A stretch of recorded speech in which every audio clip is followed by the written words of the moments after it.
slightly different this time. We're trying to video this as well as record audio to see if we can get some sort of extra content out of this podcast. So, Al, thanks for taking part in the experiment. Happy to do so, Patrick. As you see, I dusted off the old convention banner to throw. I took out all my Transformers toys and put them on display so that people would have something to look at. Usually, those are empty shelves.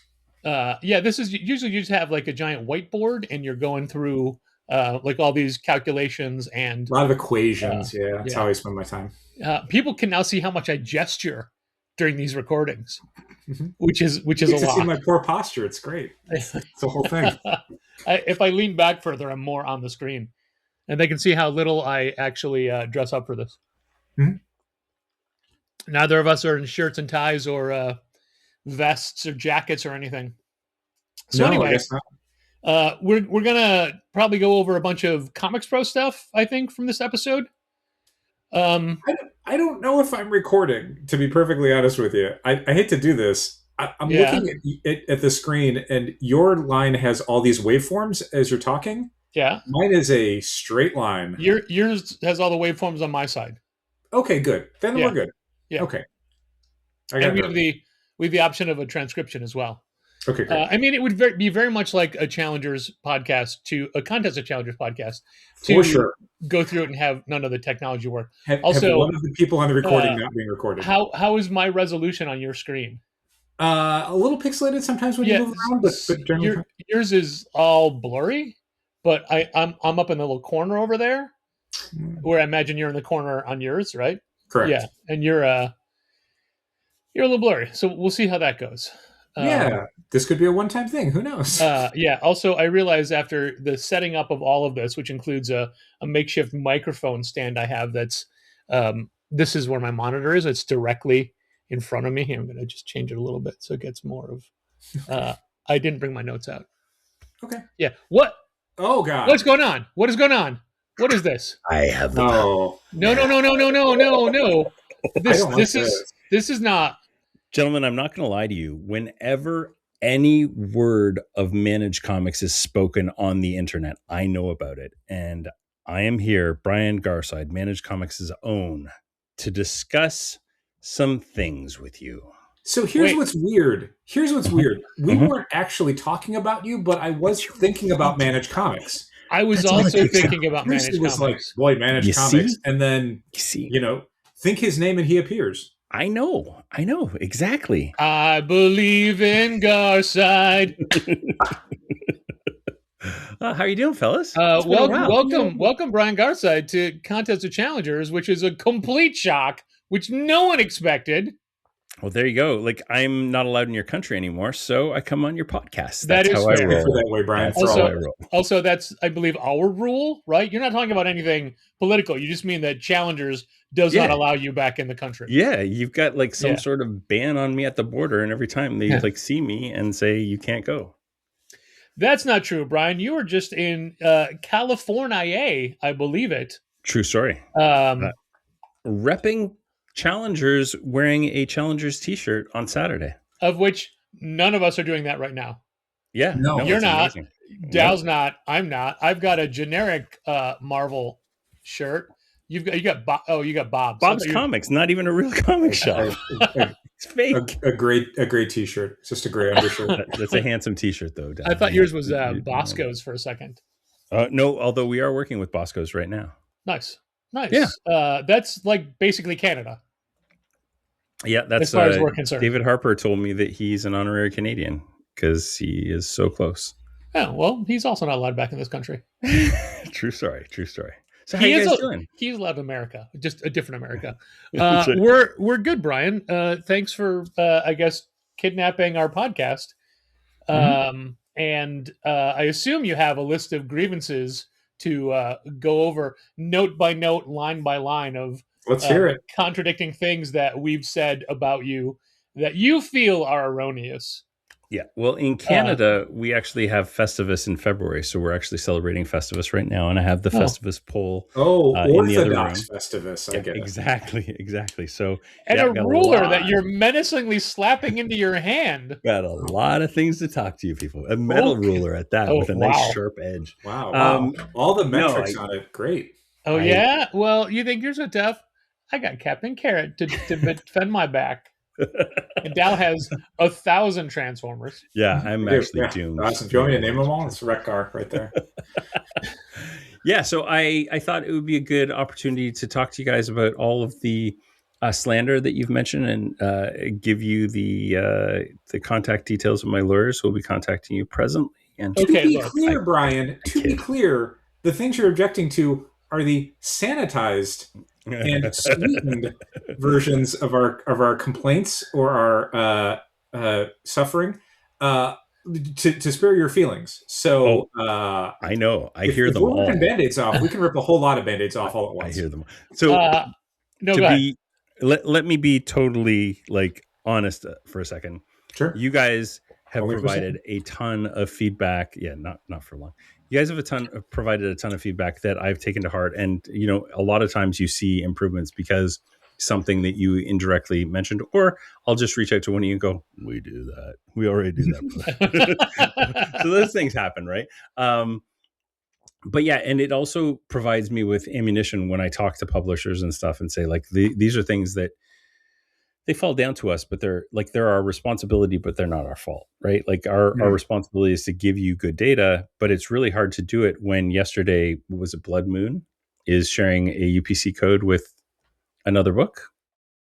Yeah, it was two different AWA books. Yeah. Had the exact same thing. And so what we found was we were receiving, we do a little prep work with our invoices the week before we receive them. We want to massage things to make sure that when we're ingesting the invoices into our Shopify instance through Managed Comics, that we don't have to do a lot of last minute, right at the line of scrimmage sort of changes to how things are going. We want to get that all worked out, and then we push it through, and then we can just receive stuff and move on, and everything's nice and convenient. Specifically because there's always weird things that happen.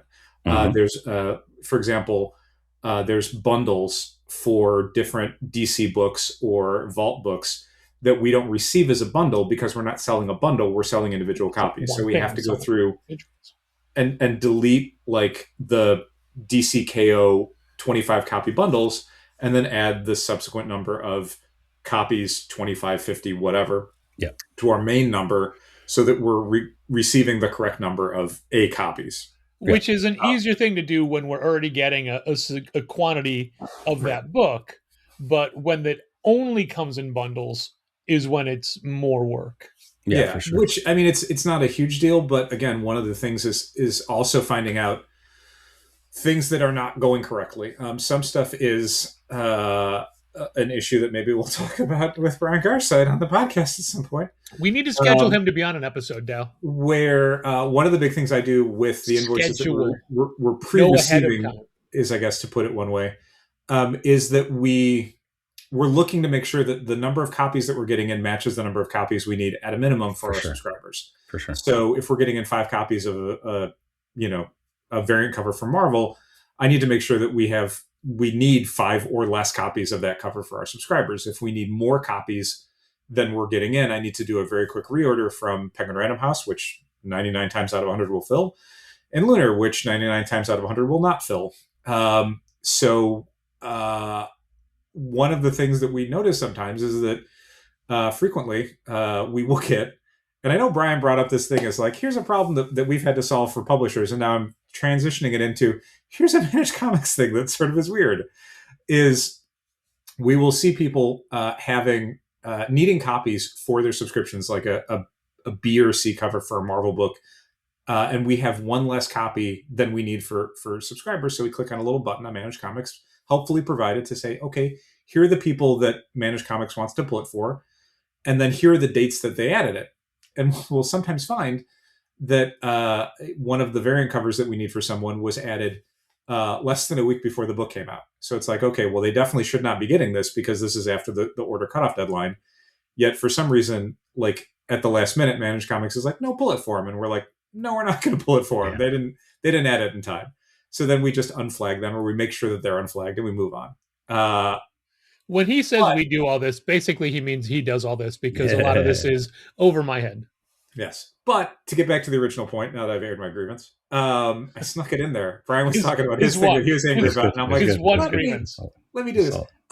We do often have weird data issues where the data that we're getting from the distributor is incorrect or invalid in some way. And then we have to reach out to Managed Comics and say, hi, Managed Comics isn't pulling this book for this person, even though we know they're down for it. Why is that happening? And the answer is generally, because the series code we got from the publisher is bad, or the barcode is not what it used to be, or it's using a different item code, and Brian and his team have to scramble and figure that out in the 5 days before we actually receive the book into our system. Or simply, for God's sakes, Dal. Which I believe is what I said to you yesterday. For God's sakes, Dal. And then to Patrick, I believe I said, I feel like I'm taking crazy pills every day. And I said we would discuss your crazy pill addiction in person. That's right. So I got some cool, exciting news that we haven't really released, other than, to a select few people. Okay, wait. Comics Pro. Before you do that, let me back up just a little bit and make sure that everybody's on the same page for people listening and maybe even watching, if this works right. A little explanation of what Managed Comics is and how we use it and what we use it for. Mm-hmm. So okay. No, I know. We were going to, then Brian's going to jump in, but Managed Comics we use for our subscription management system. Whenever anybody subscribes to a book or pre-orders a book from Challengers, they are using the Managed Comics program to be able to do that. And it's part of Shopify for us. During the pandemic, everybody knows we pivoted from Comic Suite to Shopify as our online store and put everything online, our inventory as well. But the main thing we needed was subscription management. And we did all this with Brian and with Managed Comics. And that is how anybody who is a subscriber for Challengers is using Managed Comics. And we have like 396 regular subscribers. That doesn't count people that just pre-order. That's just people that use a subscription that says, I want Batman every month or whatever it is. Because when our subscription email goes out, it only goes out to people that are active subscribers. So does that mean... I think for active subscribers, I think as far as the last catalog email that I just sent out Wednesday, I think it was over 400. I think we're at like 430 or something.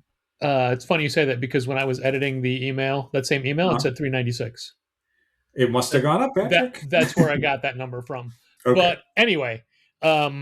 does that include like Saga? People that get Saga regularly, because Saga is not an active pull at the moment because no issue has been offered in months. So like would those people get the email? I think so, because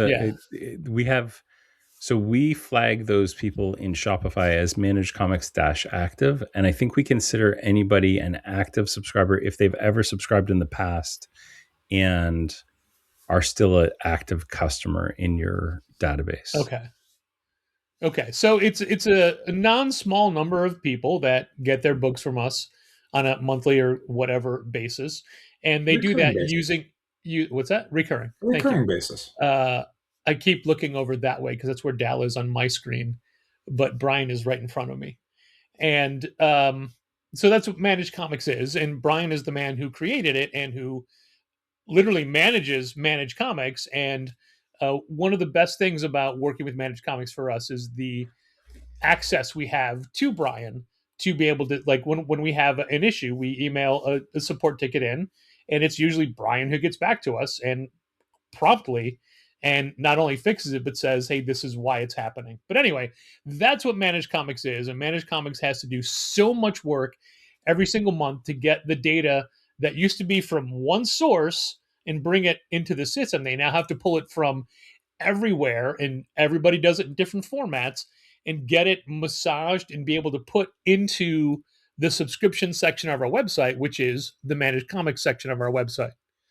And it's, on paper, it's an easy thing to describe in one sentence, like, oh, it's subscription management software. But in fact, it is like several Bibles worth of data of what they have to do. And it is it is Sisyphean, the task that you have undertaken, because it just keeps getting bigger. It's not that the boulder always rolls back down the hill. It's that as you are pushing the boulder up the hill keeps growing. Yeah.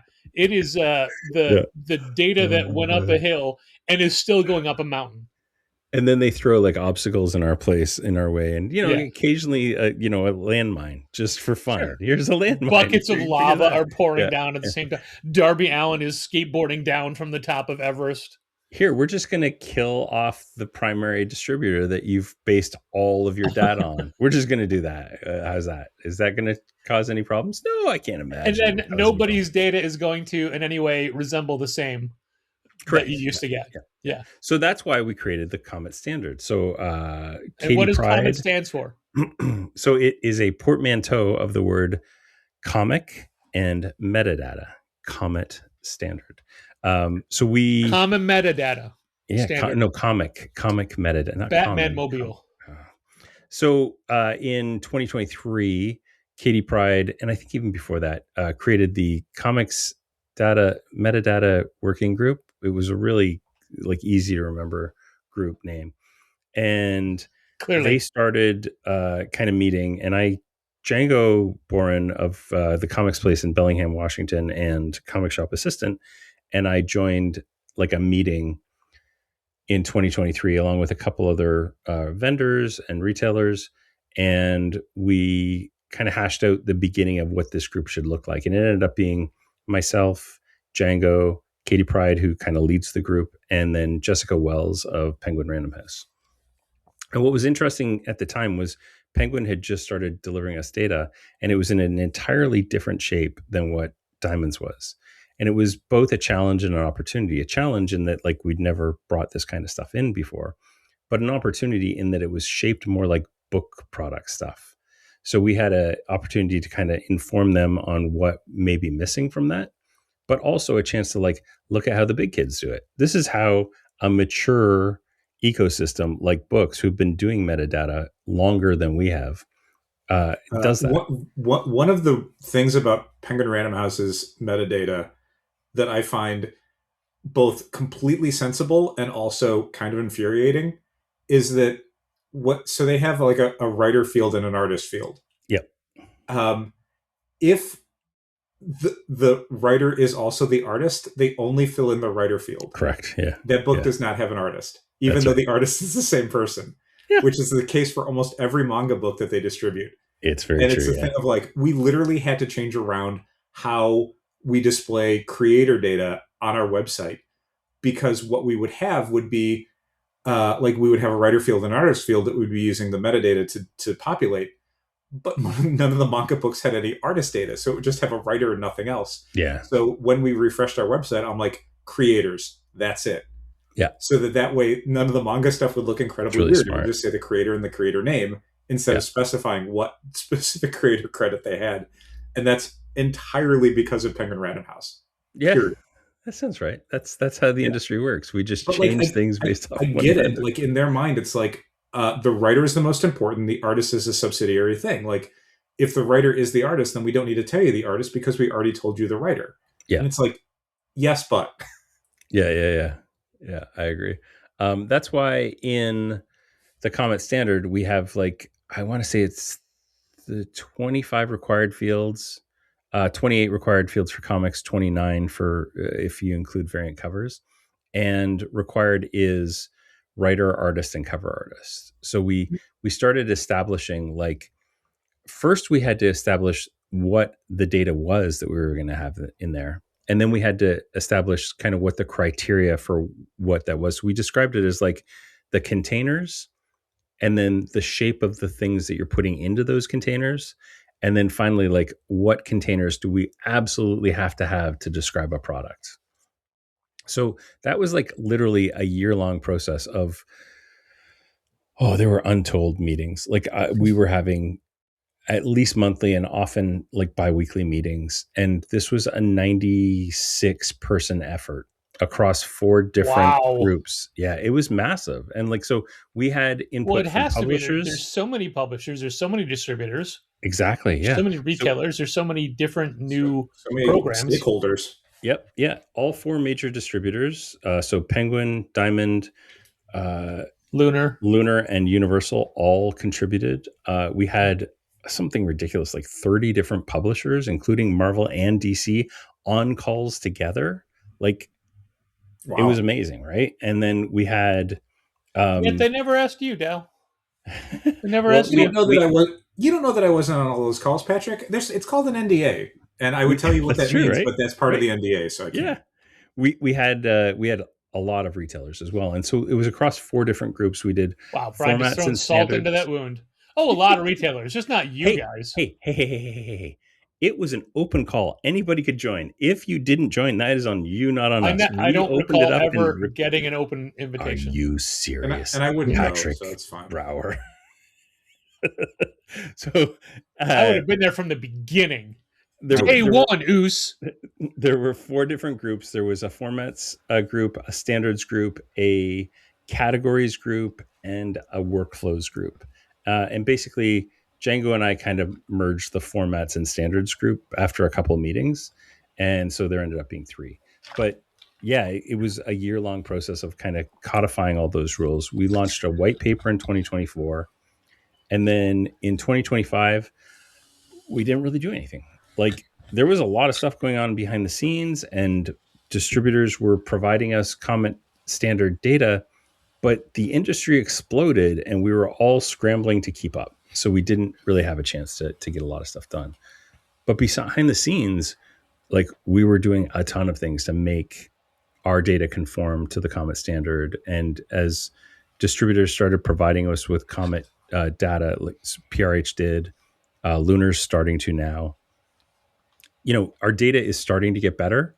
But the big problem we have right now is that our database is not really great for comment. It was built for the old Diamond way, and we've been just bolting stuff on. So in the last couple of months, we've rebuilt everything from scratch. And in doing that, we accidentally rebuilt all of Managed Comics behind the scenes.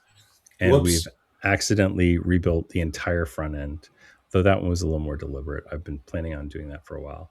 And if you look at our roadmap, it's actually the project we should be working on right now. Which leads us to, as a retailer myself, Earth 519 Comics in London, Ontario, Canada.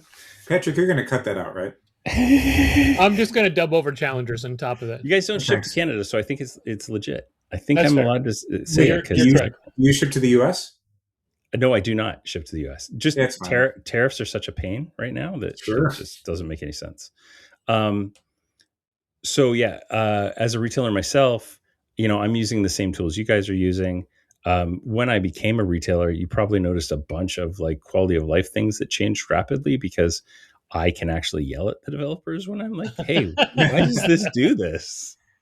You threatened to leave for Comic Shop Assistant? I did. No, I threatened. I threatened to leave for the other one, if you know what I'm saying. Yeah. Oh, wow. Yeah. That's how mad I am. I will go to the other one. I don't think they're still making that, Brian. Poor Mel. R.I.P. Melchior. Bless him. Melchior Thompson. So, yeah, one of the things that I wanted to do was really revamp the front end. And we brought in a lot of comic suite shops who don't have any sort of a front end. And the thing the industry lost was comic. What was it called? The Diamond thing? Previous World. World we lost, right? Yeah. I attempted to buy it, but it was going to be way too much money for what I was going to get. So I built comicpreviews.com. And that's being fed with our new data. A text about I'm looking at it right now. Yeah. So we built this, and we're just about to launch kind of the next iteration of it. But if you think about everything that's below the logo as the managed comics world, eventually this will be kind of embedded into every website as well. Great. And then it's also going to have its own kind of self-standing thing. So instead of looking for an item on GeekFetch, you'll look for it on Comic Previews, and it'll give you the same data that you would get. Okay. And just a lot more features. We're going to do subscriptions by issue number instead of by dates. Thank you. So your problem, Dal, that you mentioned where, this person just added it 2 weeks ago, they may have added it immediately after FOC. I don't know, but now we'll actually know that they shouldn't get it until issue 2 instead of issue 1. So I mean, not to jump ahead, or I don't know if you have a list of things you want to get I have through, an but I'm going to be agenda. shouting things out as you say things as I can go, wait. One of the questions that we get most often from new people using Managed Comics that we have the hardest time answering is, it's a 2-part question. And it's, the first part is, when does my subscription start? And the second part is, when does my subscription end? Correct. And you and I have had conversations about this in the years we've been using Managed Comics. And I generally think I understand it. And yet there's frequently times where I will tell people, I will give them an answer which I feel confident in, and then that answer turns out not to be the case. There was a guy who, I think a week or so ago on FOC, Aquaman was switching over to Emperor Aquaman. And he's like, I want to end my subscription. I don't want to continue it when it has the title change. And we'd said, okay, like, we see on your list, it says final pull, so you won't be getting it. But then, and he had done this before FOC, like the Friday or Saturday before FOC. And then Monday, I'm doing the FOCs. And I'm looking at Emperor Aquaman, and I'm like, let me check something. And I click on the number of subscribers, and his name is on there as a upcoming subscriber. Yeah. And that's a thing where it's just like, this is specifically a customer that we've had to manually take things off his list because we've told him, hey, don't worry about it. It's not going to pull for you. And then it pulls for him. And then he's like, I wanted to drop this. I don't want this. And it's like, we understand. We'll take it off your list. And this is it's something that Patrick sometimes gets a little frustrated with, because he's like, we shouldn't have to do this for them.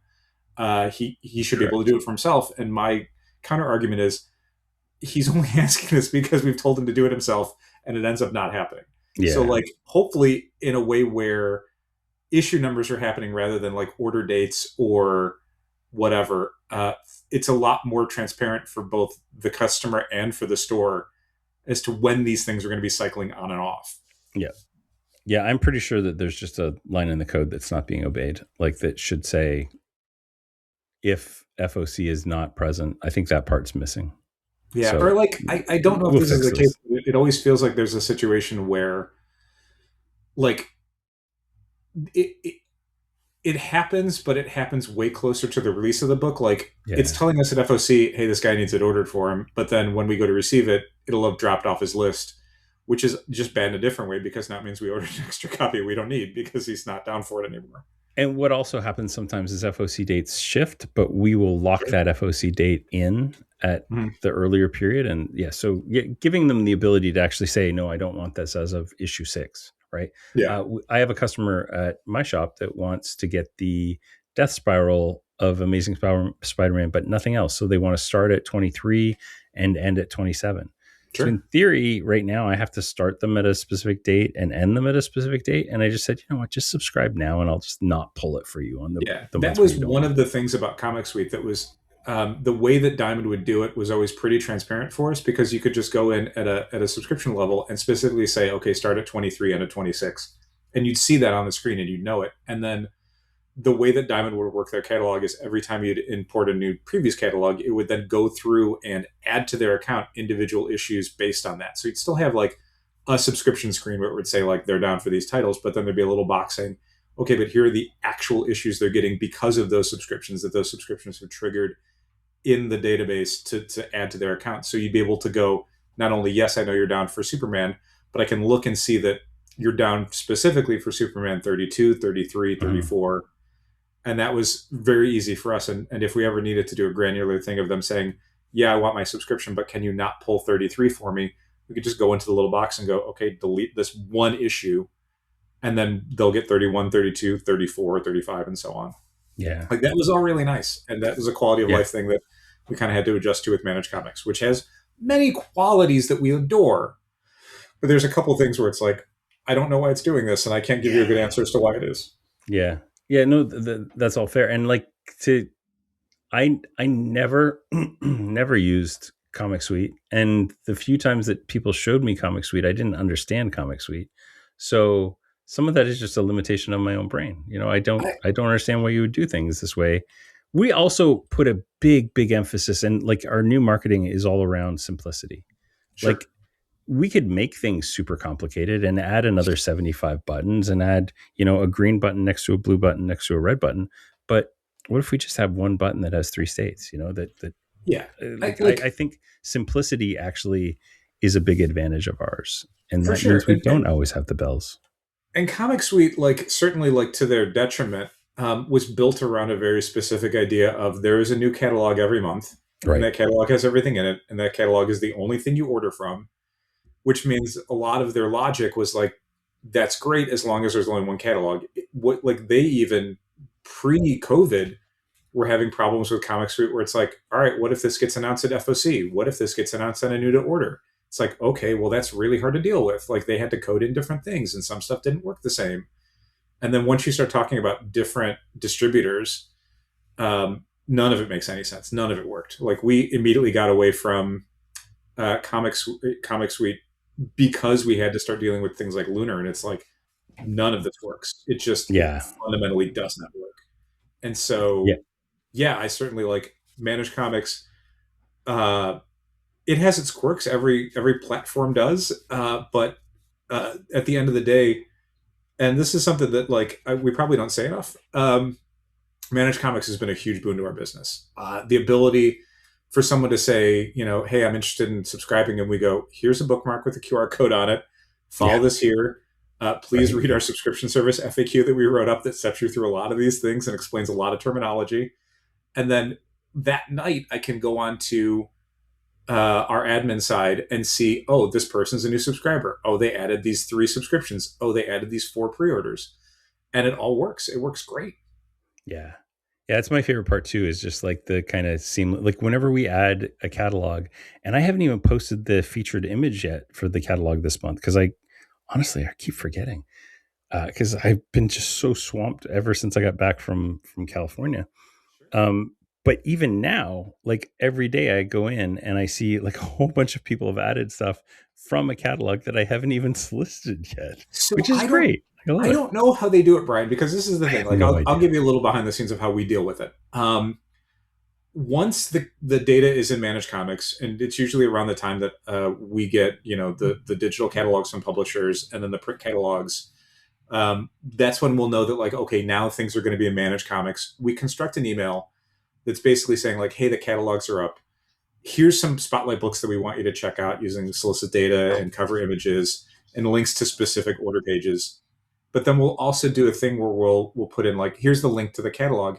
And even if you don't do the changeover of the cover image, if I just change the date from the 1st of last month to the 1st of the next month, the page is there. So I'm like, oh, perfect. We're good. Like, I don't need Brian to do the landing page.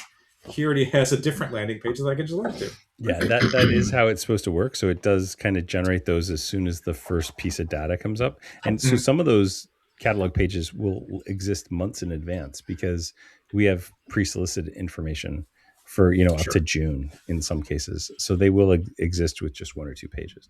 Yeah, I think it's fascinating. There's a small window. So there's a couple of like automated tasks that happen behind the scenes. And one of them is like we don't have a dedicated field right now for ratio variance from some distributors, but not from all. So we have a process that goes behind the scenes and literally reads the description and says this is a 1 in 20, and so it goes, oh, that's a ratio of 20, right? If it's if it was a 2 in 20, it would be a ratio of 10. So it does math and does that. We have a window of maybe 30 minutes when that is happening, and the number of stores that tell me ratio variants weren't caught for Amazing Spider-Man cover X. And you're like, I look at the data's fine.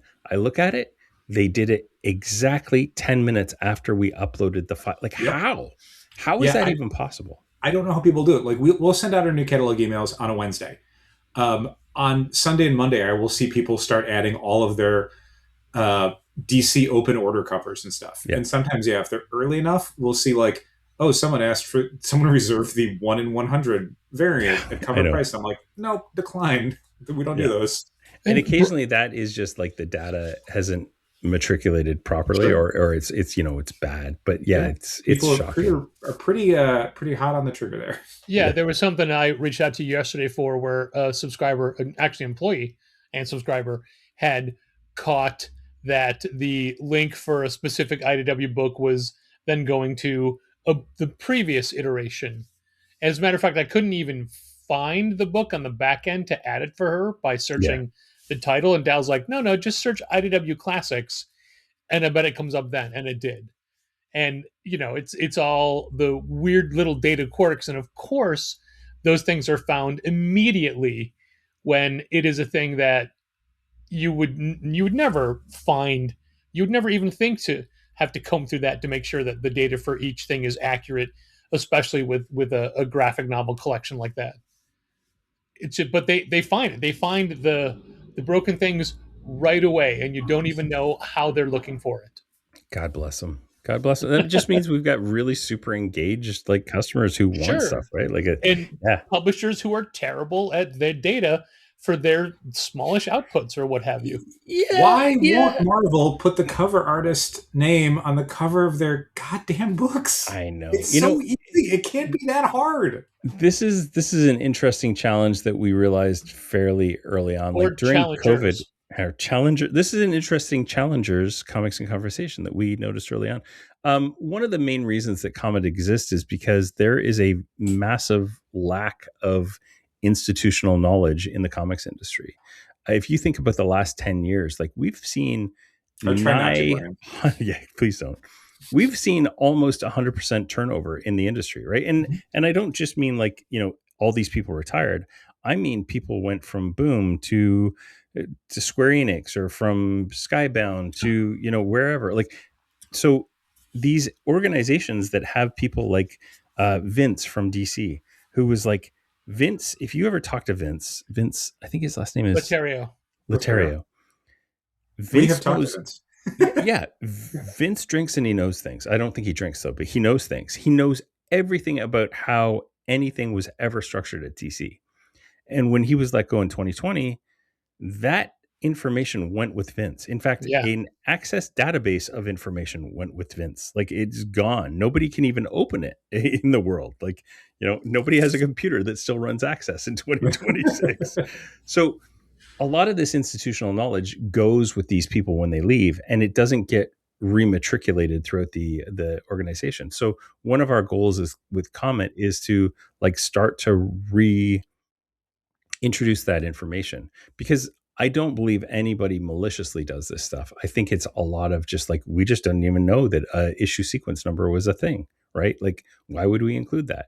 And like backing up even more, Diamond used to do so much of this stuff for these people, right? So they never even knew they had to know this.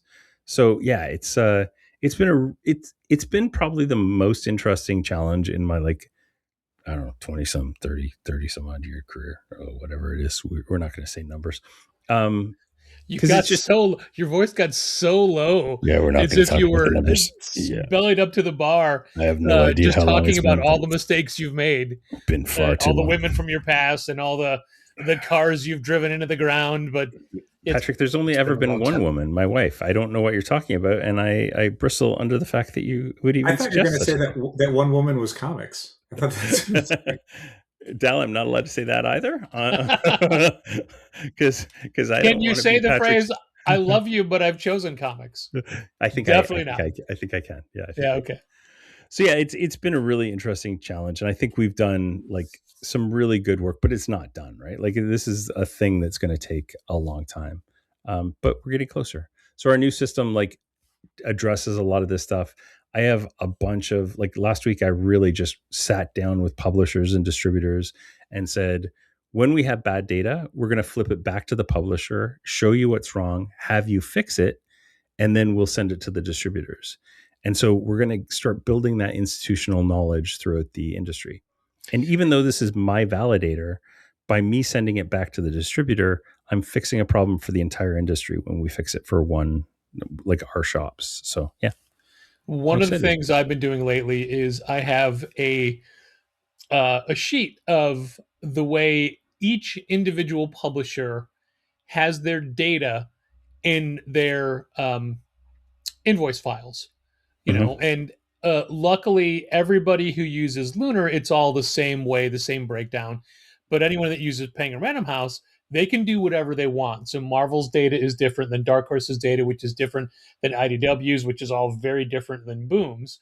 But I have examples. I have like, here's how Marvel does it. Here's how, and I have a full sheet. And I also explain like how we edit it down to be seen on our new release list and our emails, because as much as I love inkers, I don't think an inker's name or a colorist's name doesn't belong in the title file on an invoice. So I've been sending this as I talk to different representatives of different companies behind the scenes. I send them each the same sheet saying, this is how your data looks compared to everybody else's. Look at how confusing this is for everybody. Yeah. And none of them know this, because why would the people at Skybound know how Boom sort of has their data broken For down? Sure. And like just how people use CVR for cover for cover, or variant for cover, or nothing but a letter and then the word main. Yeah. Like there's too many differences that nobody understands, that everybody is just picking things out of a hat. And that's actually where Comet comes in as well. One of our early decisions was to focus on atomic data. Now, atomic data is like taking every piece of data and breaking it down to the very, very smallest fraction that it can be. So, for example, a cover is really just a main title, a series title, plus an issue number, plus a cover designation, plus a variant description, because it might be like I don't know, cardstock cover or glow in the dark cover, or like foil. DCKO month, thing, and then cover artist, and maybe another thing. So if we have all those individual elements, you guys can rebuild those however you want, right? Like you don't have to rewrite anything. You can build it very, very cleanly. However, and I'm very, very adamant about this, the publishers also should have the option of creating their own iteration of that. And that is like their bias, the way they want it to be displayed in the world. Doesn't mean you have to obey that, but it does mean that like it has to exist, because editorial matters, right? If I'm making those decisions for them and saying that this will always be the Expanse dash instead of colon, a Little Death #1 cover A, that might not be the way that they want to portray it, but it should not preclude you from changing it on your site. It should just the editorial way is just the way that we will display it. Also, colons and dashes don't belong in titles. I'll give you apostrophes. I think we could. Yeah, I think people could fight for all that stuff. Yeah, and I will fight. My thing is like I don't get into religion or syntax arguments, because everybody's got their own gods and syntaxes. All their own gods and grammar. That's right. That was way better. That was way better than my line. I love Penn and Teller, and there was an episode on recycling, and he said everybody got their own juju, and a juju is like a voodoo kind of like superstition or belief, and I love that. I use that all the time. Everybody got their own jujus. So, Brian, are there specific things that we have talked about that we have erroneously portrayed Managed Comics as doing that doesn't do, or functionality that we misrepresent? Or no? I mean, you're contest of challengers. I won't hear it. No, I just the most well-researched podcast in the history of well-researched podcasts. I love to give you guys grief, and my favorite thing is when I can text Dal and go, "We already do that, Dal. Here's how we do that." But often it's just like, okay, that's a good note, and I'll go back and look at it. Or like, wow, we didn't surface that enough that it's easy enough to find. Like sometimes there are things that we have to go back and kind of revisit. But I honestly, any promotion is good promotion as far as I'm concerned. And we talk about it. Conversations. Yeah. Exactly. We talk about Managed Comics so much because A, we love using it and we love being a part of it, and B, how responsive you are, but also C, we think that this is, the future of comic book retail for not just us, but for, the majority of the industry, the people that want to be forward thinking and ahead of the curve and as technologically forward and advanced as possible. That's what we feel you bring to the table.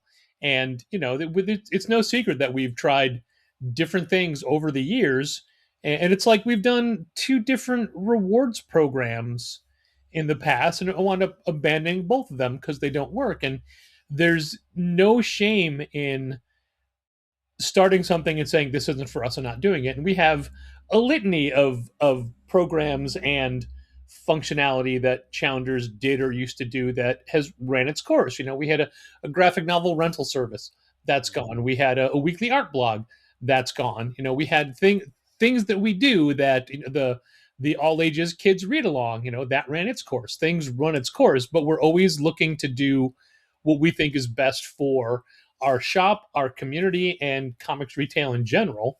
And right now, that's you. Oh, that's lovely. That's lovely. So if we talk about it a lot on the podcast, it's because we enact with it every single day, and it is a major component of what we offer to our customer base.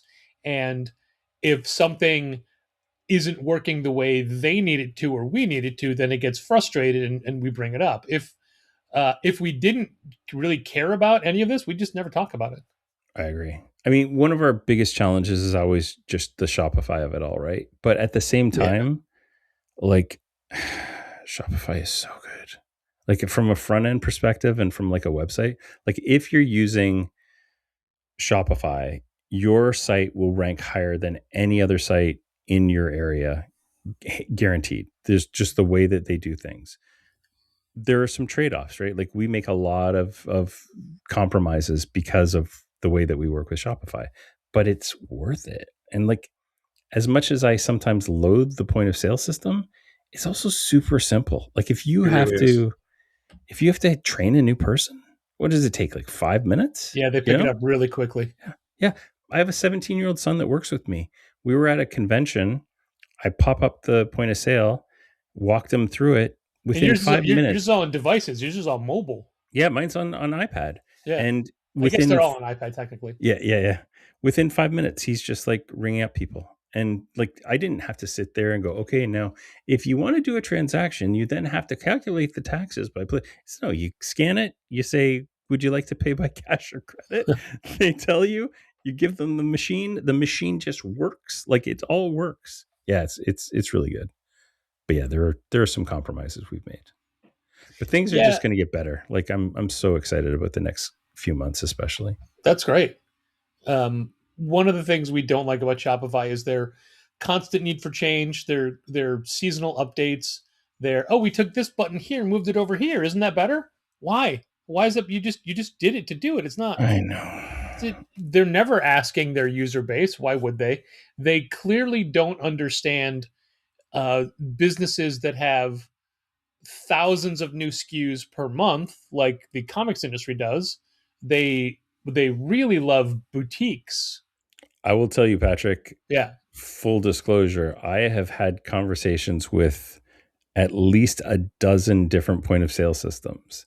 And when I tell them that the average number of SKUs that a comic store brings in a week is 300, they just look at me like I have 4 heads, right? Like, what do you mean? I'm like, no, seriously, they're bringing in. So you're saying you're bringing in like 10,000 new SKUs a year? Yeah, I mean, probably not quite that high, but it's a lot. But a lot, yeah. Yeah. But like, God forbid you do SKUs on back issues. A drugstore has 10,000 SKUs, period, lifetime, end of story, right? And we're doing that in a year. Like it is kind of astronomical. So it's tough. We have a very, and I hate using very and unique together, but it is like it's double unique industry in that the stuff we do, nobody else does. Nobody else wants to 17 covers of a single product. Can you imagine if an action figure had Dynamite's 26? Well, they go to double X's. So 42 variants, and they would put one UPC code on it and they would call it a chase figure, and you just figure it out, right? But we have data for all that stuff. So yeah, it's a unique industry. It's fun though. Like it's cool. I get to play with comic books every day. How awesome is that? It's pretty great. Yeah. It's pretty great. Let's talk about your store, because you started in the industry with a store. Yep. And then got out of that, was doing data for all different other stuff, came back to comics. You have a store again. What is that like? What is you're mainly a mail order and convention guy? Is that accurate? Mostly, yeah. I like, Dal, when you do the thing where you say, let me back up a little, how do you do that? Because that's my favorite part. You say, let me back up. No, let me back up a little more. That's Dave. That's Dave from Happy Endings. That is specifically a Happy Endings reference. I love that line. I love that. So yeah, let me back up. Patrick and I were huge fans of the sitcom, American sitcom, Happy Endings, and that was the thing that they would tell stories, and he would constantly say, "Let me go back," and he would go back way too far, and it's just So I'm going to do that. I'm going to go all the way back. If I go all the way back, first the Earth cooled, and then there were dinosaurs. Let me go. A meteor came. Wait, let me back up. Let me back up. So the Big Bang happened. Let me back up. Space. Two atoms. So 1988, I worked at Bid Time Return, which was a comic store here in London, Ontario. It's a Shakespeare quote. Would that I could turn back time. Would that I could bid time return. It's also a Cher song, but go on. There you go. All right. That's Turn Back Time. It's a different song. Anyway, so I worked there. I worked at a comic shop called Heroes. Then I went to school for television production. Then I did a whole career of television. It became an internet career where I like worked in the internet in like 1996 when the internet was just beginning. Ended up doing some IT. In 2005, I'm by the way, I'm collecting comics this whole time. Like I'm going to Bob's comic shop in Toronto, Toronto, Canada. 2005, I moved to a town called Ajax. It's about 10 minutes outside of Toronto. And when I was there, I like was tired of driving literally 40 minutes downtown to get my comics. So I tried to find a shop. Nobody would give me subs. And I was buying probably 20 to 30 comics like a month, maybe more. And a lot of it was like Dark Horse and Antarctic Press and like just weird indie stuff that you were only going to order one copy of it. And they'd be like, well, if you start buying off our shelves for a couple months, maybe we'll see. And I was like, you're not going to have most of the stuff. So I started buying online. And there were no Canadian online stores. So I ended up buying from a couple of US stores. I think Midtown was one of them. And one week I got $65 worth of comics and my duty bill was $72. Oh. And I was just like, yeah, I'm never doing this again. So I contacted my buddy who had left. It was actually called Comics and More, not Bob's Comics. He had left there. And I said, hey, why don't we start a thing? And he was like, oh, but I don't know anything about the internet. I'm like, surprise, I do. So we started an online store and literally like just friends. Like we had 10 friends between the two of us who we could order enough that we could get the thing going. Built a subscription platform off of an we were old, just talking about buying clubs e-commerce. last week. Yeah. There you go. Yeah. There's a buying club, everybody. So our intent was always to be like an online comic store for all of the people like me who were 40 minutes away from a store. And like Canada is a massively huge geographical region with a handful of comic stores. So over the course of the next like several years, we ended up getting up to like, I think 160 or so subscribers. Oh, wow. And like all like BC all the way to Nova Scotia, like we're literally coast to coast. I don't know where any of those things are. Put it in American. Alaska to like BC is before Christ, so it's over 2,000 years ago. So one coast to the other, and I co-owned it with them till 2011 when I moved to London, which is 2 hours away from Toronto, and then I like sold my share to him. And I was working in IT and stuff at the time. So that was kind of it. I kept on doing marketing things for him. But in 2015, I left my cushy IT job, started North IQ marketing, and then Managed Comics was like my side hustle. It was just like, that's just what I'm going to do. And then that's one of the things that we think was one of the most altruistic parts of the beginnings of Managed Comics is because a lot of these other services were started by people who were in the industry and had stores like, we need this. And you're like, no, I'm outside the industry, but I still know this is a good thing for the people in the industry. And I think I can make their lives better. And sure, it's with the perspective of having been in there, but that was always a thing like, oh, this isn't like, he's not rushing to do this because he needs it. He's doing it because we need it. Yeah, specifically, like at that point, I was still maintaining all the data for Pete for all new comics, but I realized at some point that I could maintain the data for 1,000 stores as easily as I could for one. So that was just like, okay, I'll build this thing, and if one store other than Pete uses it, then I make twice as much money as I'm making right now, which was like, I think I was making like $60 a month from him. So hey, I'll make 120 instead of, oh man, all the Skittles I can buy with $120. So Are Canadian Skittles different flavors, like no, but maple syrup?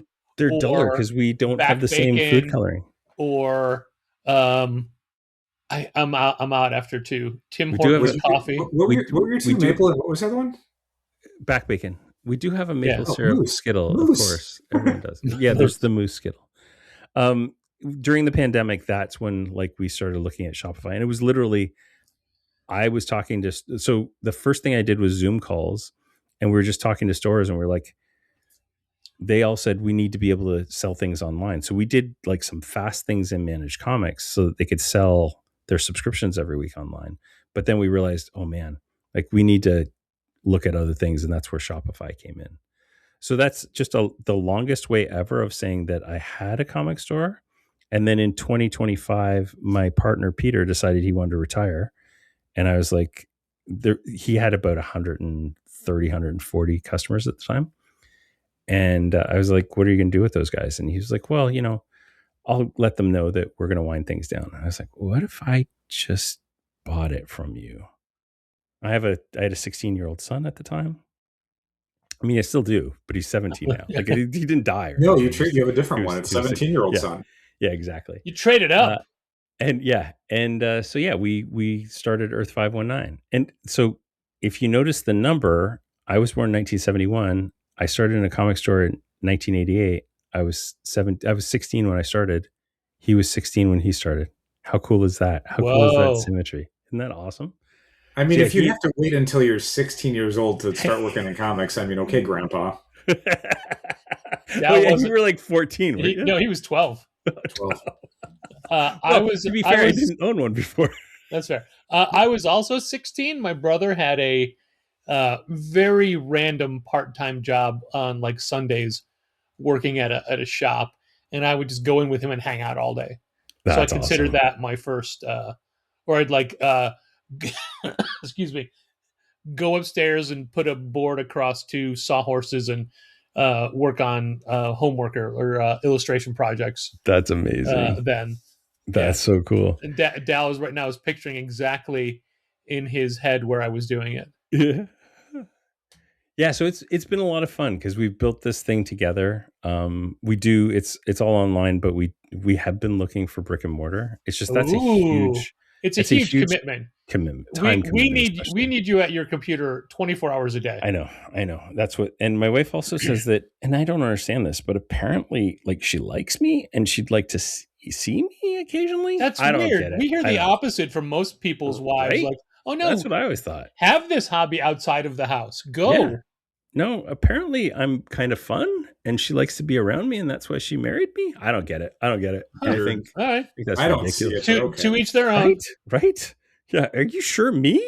Like, she's a wonderful person but she obviously has no taste in people. God. Insurmountable patience, I assume.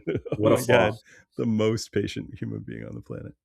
But yeah, so it's going really well. We're having fun. We're actually doing the Toronto Comic Con in like 3 weeks. Which will be a 4-day con. Dal, do you want to drive up for that? I don't. All right. You guys will like this. You guys will like this. So I chafe against uniforms, but I also want us to present a like professional appearance.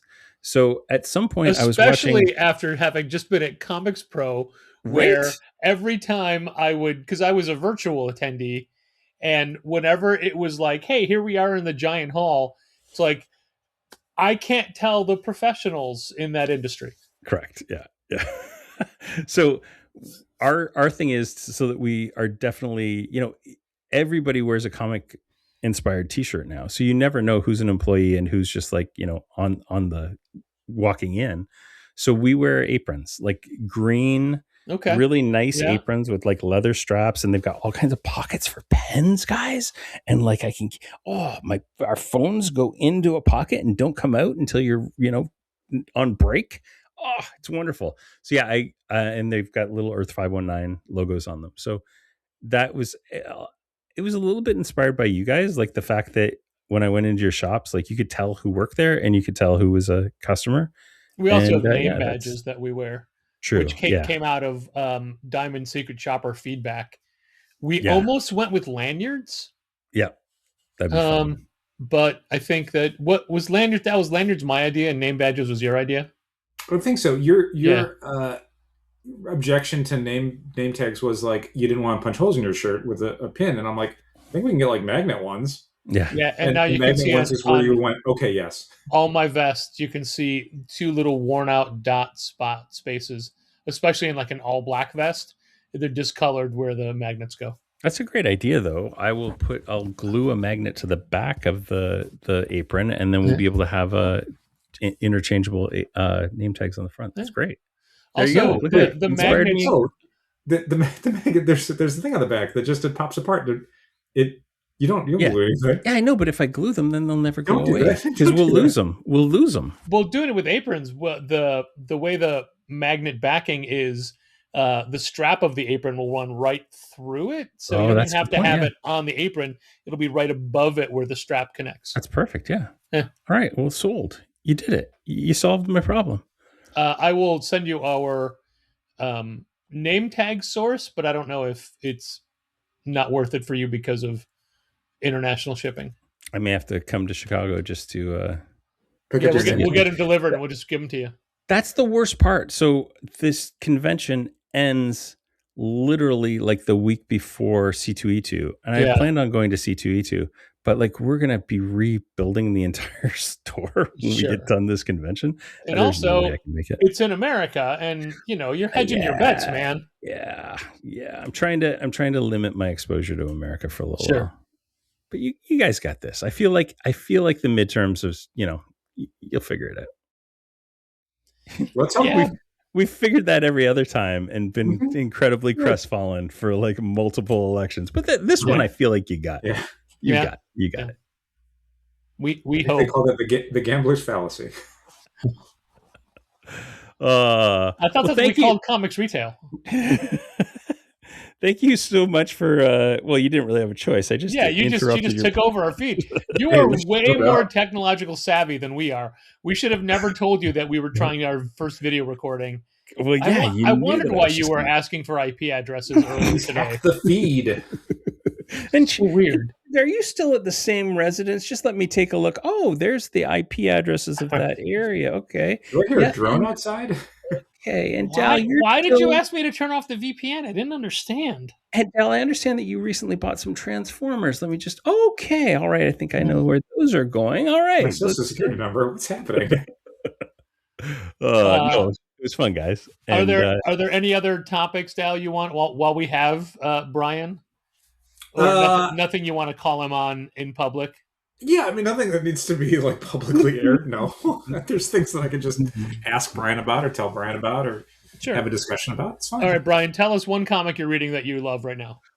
Oh man, why would you do that? Well, man, just one. It doesn't have to be the best. Just one. Turn around, look at your bookshelves. Obviously, Absolute Batman is like the best comic on the shelves right now. And incorrect. I would have said that it was Absolute Martian Manhunter or Absolute Wonder Woman, but Absolute Batman is like just my favorite thing. Like the way that they have slow rolled the rogues is just so spectacular. Well, they slow roll and then bam, here's 5. And then here's 8 more. Like I was talking to a customer about it, and what I really respect is that so they do this issue where they basically go, okay, well, here's Penguin and Riddler and Two-Face and Killer Croc and like 5 different characters, and they're giving you them all at once, and it feels like that Mark Miller Ultimate X-Men thing where it's like, oh no, you shot your wad. Like this is way too many characters. Yeah. You could have made this a bigger story, but instead you just went, nah. But then they immediately do this like Poison Ivy story that's like, oh, there's like 6 more things you could talk about now that I had not thought you could do that I'm now super interested in. Absolutely. While still building up all this other stuff in the background to get it to a level where you can interact with it as a story. Yeah. Like, it's insane how they managed to like blow off this big idea, but then introduce more ideas and walk back the original thing. So it's like, oh no, there's still more story. You could do another 2 years of this book. Oh yeah. Adventure Time. Love that book. Yeah. Beneath the Trees Where Nobody Sees. Oh man. The first volume, I really enjoyed it. And I was like, it was like the first season of Dexter where I didn't really think of Dexter as the bad guy. Right. Yeah. And it was the second season of Dexter that I started feeling just like profoundly guilty whenever I'd watch it. And there's an issue of Rites of Spring where I'm not going to spoil anything, but like Samantha's family is in that issue. And I was like, oh, you're a bad guy. Yeah. Yeah. You're a terrible bad guy. And I hated issue her. 5, the penultimate issue of Rites of Spring. Yeah. It has stuff in it that, like, I don't know if it's jumped the shark or not yet, but like it definitely has stuff where I'm like, oh, this is a crazy book. This is a crazy book full of crazy people. I know exactly what you're talking about. Exactly. I know the scene specifically in the hardware store that you're like, what? Like, what is happening? And how do you get out of this? Like, there's no, like, that is a massive change for the whole world. And then there's can't still a unwind. third volume coming. Right. I know. Did you ever watch The Shield? I never did. did. The Shield is such a weird show because it's, it's about the Michael Chiklis character, but he's a dirty cop. Yeah. He's a bad, like, why are we rooting for him for like this whole time? Like, when is he going to get caught? Yeah, not to spoil it, but like the end of the first episode of the show is you're with this point of view character who's undercover, who's trying to investigate what Michael Chiklis is doing. At the end of the first episode, Michael Chiklis and his crew corner the guy and are like, yeah, we know that you're informing on us. We know you're here for like, to get us Internal caught. affairs. And they kill him. And so the rest of the series is like, there's this sort of Damocles hanging over the entire squad of like, you killed this cop and covered it up. Yeah. And if anyone ever finds out, you're all going to jail. That's above and beyond every other horrible criminal thing you've ever done. And so you're spending this series like, how are they going to get away with this? And it's like, wait, I don't want them to get away with this. Yeah, they shouldn't get away with it. Yeah. They murdered a guy like who was doing the right thing. 4 seasons? 5 seasons?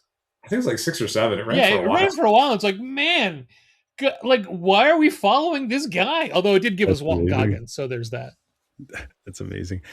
I'll give you one more, and like I swear I read comics that are further down the alphabet than ABC, but Assorted Crisis Events. Yeah.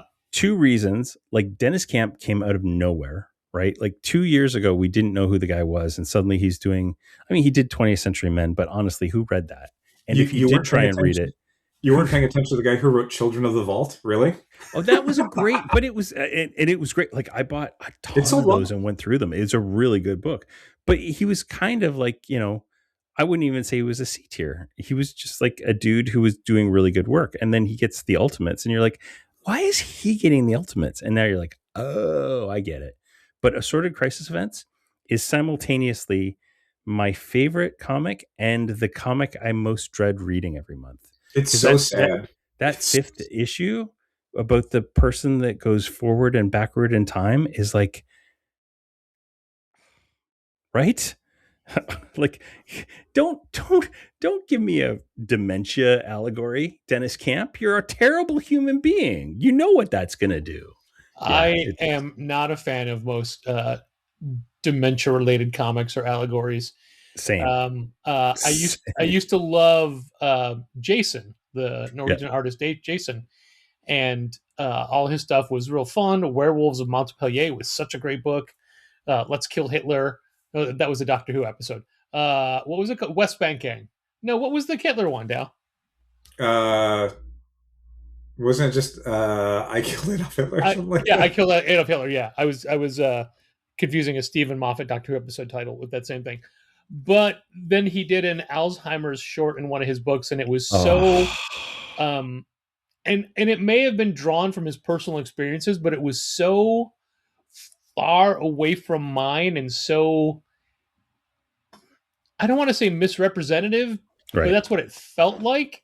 I'm like, I can't do this. This is too real and wrong from my experiences.